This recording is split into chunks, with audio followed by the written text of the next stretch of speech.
The Sengoku period was an era of Geikakuyo, the low overcoming the high. It was a time when the soil of Japan drank more blood than rain, and the mountain mists of northern Honshu often carried the scent of burning cedar and iron.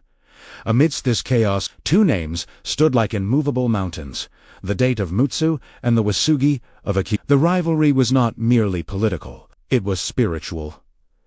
To a Date, an Uesugi was a snake in the snow. To an Uesugi, a Date was a one-eyed wolf waiting to bite. The fragile peace began with a lie. In the spring of 1572, a temporary ceasefire was brokered to manage a famine affecting both provinces. To finalize the terms, a secret meeting was held at a neutral monastery in the mountains. It was here that Date Hana, the fierce daughter of Lord Tarumun, first saw Uesugi Kenshin, the nephew and adopted heir of the god of war, Kenshin. Hana was known for her skill with the naginata, her spirit as sharp as the blade she carried. Kato was a man of zen and strategy, possessing a calmness that unnerved his enemies. They met in a moon-viewing pavilion while their fathers argued over rice yields. Instead of drawing blades, they exchanged words. Kaito spoke of a Japan where a man could farm without a spear at his side. Hana spoke of the suffocating weight of being a pawn in a warlord's game. In the silence of the temple, away from the drums of war,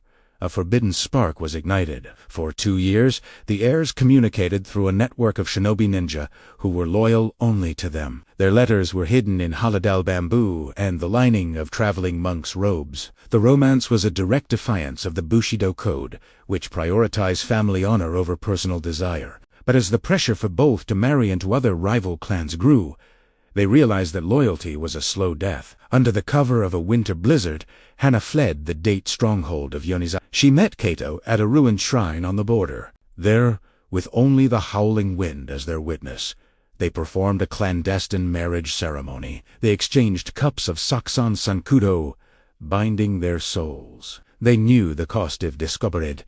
It wouldn't just be their lives on the line. It would mean the total annihilation of their supporters. The secret did not stay buried. A disgruntled retainer discovered a silk ribbon belonging to the Uesugi in Hana's private chambers. When the truth emerged, the reaction was cataclysmic. Lord Date Tarumun viewed the marriage as a grand deception on Uesugi plot to infiltrate the Date bloodline. Across the mountains, the Uesugi elders saw it as a weakness, a betrayal of their divine mission. The fragile peace didn't just crack, it exploded. The forbidden union became the casus belli for the Battle of the Crimson Snow.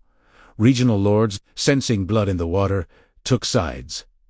The private romance had transformed into a regional wildfire. The social hierarchy of the era dictated that children were extensions of their father's will. But Kaito and Hana's defiance proved that the heart could not be governed by a shoguness decree. In the final confrontation at the gates of the border fortress, Kaito and Hana appeared not as enemies, but as a united front. They stood between the two charging infantries, clad in matching whites, the color of death and rebirth in Japan. They did not ask for forgiveness. They asked for an end to the cycle. History records that the battle was halted, not by a treaty, but by the sheer shock of the heirs' resolve. However, the tragedy remained: to save their people from further slaughter, the lovers accepted exile into the northern wilderness, stripped of their titles and names. They vanished into the mists of history, leaving behind a legacy that proved even in an age of iron, love is the most dangerous rebellion.